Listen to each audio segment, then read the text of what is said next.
Welcome to the Brick Riding Railroad, and today we have another LEGO video, this time featuring a review of the LEGO RS3 by JEPAZ on Rebrickable. Going through the build, there was a few difficulties in regards to the instructions that anyone who plans to build this model should make note of, and most of it is in regards to the trucks. They are a very detailed model of the trucks with some interesting techniques using bar pieces and a sideways building technique, along with a snot technique used to get the front. But the instructions do a terrible job at showing this.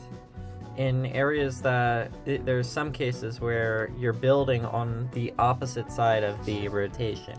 It actually took longer to do the bottom of the locomotive than it did to do the top, which is a testament to the problems in regards to the trucks in the instructions, which JEPAZ, if you're watching this, it would not be a bad idea to review the truck designs on your Rebrickable file to make sure that you can actually see the trucks on every step in the instructions, because it did get rather difficult to build even for an experienced LEGO builder as myself. But in regards to the upper part of the design, the instructions were very clear. You're not expecting LEGO standards on a studio file, but it was a solid build on the upper level, which now we'll get into the model itself.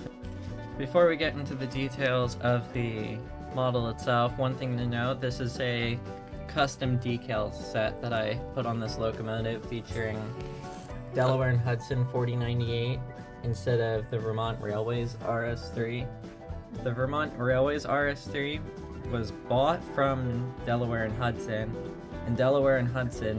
bought it back in the 1970s and pretty much left it in Vermont Railway scheme, so it's very similar to the decal set that would be able to be purchased or printed by JEPAZ, but this is a modified version. Just wanted to make that note.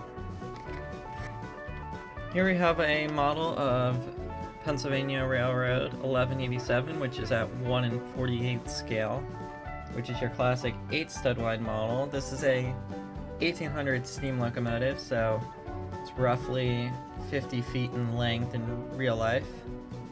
The RS3 is also roughly 50 feet in length in real life, but as you can see, is relatively close. It's not egregiously overscale, but it is not 1/48 scale. The RS3, if we bring it to, or let's not bring it to Boston and Maine 3713, but as you can see, it is a little overscale in comparison to 1/48. It's more of a 9 stud wide model or a 10 stud wide model with the grab iron sticking out. Let's get into the most obvious issue with this model, and that is the wheel sets. The wheel sets will not stay on. They use a pin on the wheel sets connected to a Technic 4x4 circle. The problem with this normally works very well.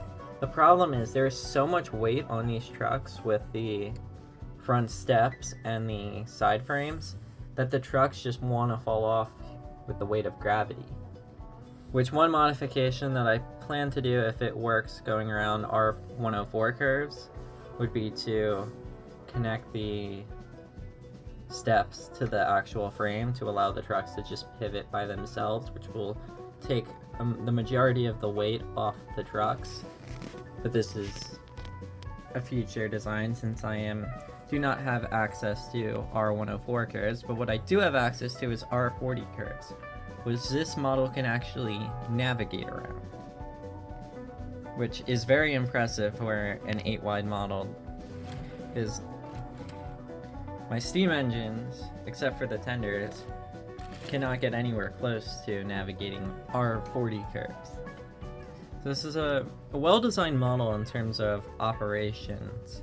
I have not been able to run the model since I don't have a full loop of track, and this locomotive requires powered up or 9 volt. It will not work with traditional power functions, which unfortunately is the trucks I have. Again, another thing to make note of before you purchase the instructions off Reperkable. In terms of details on this model, it has an okay number of exterior details. You have the steps on the trucks as mentioned previously in the side frames. The roof has your basic details. Not as good as a HO model, but better than most of your 6-wide Lego. It also has a little bit of an interior. The chairs, there's for whatever reason a steering wheel in the back, and in the instructions one of the chairs is facing the steering wheel instead of facing long hood forward, as would be more prototypical on the RS3. This would also be over to the side, but those are minor detail inconsistencies with the real model. There's a nice details on the back. Got a plate or tile extruding for the number boards and the detail on the top. Overall, we also have the MU hoses on the front, along with a spot to place a brick model railroader coupler, which I do not have on hand, so it does not have. You also have a little step part. I don't know if this is right because you couldn't really see it on the instructions. And the step on that side. But overall, it's a looking model. It has its imperfections, which I can't wait to take this home and run it on the brake riding railroad layout to see how many cars this can actually pull. This will be a future video. But in the meantime, I give this model a positive review. It's not perfect, which for $20 on the instructions, I'd expect it to be a little more refined than it is. But overall, it's a solid model and does a good job representing the RS3.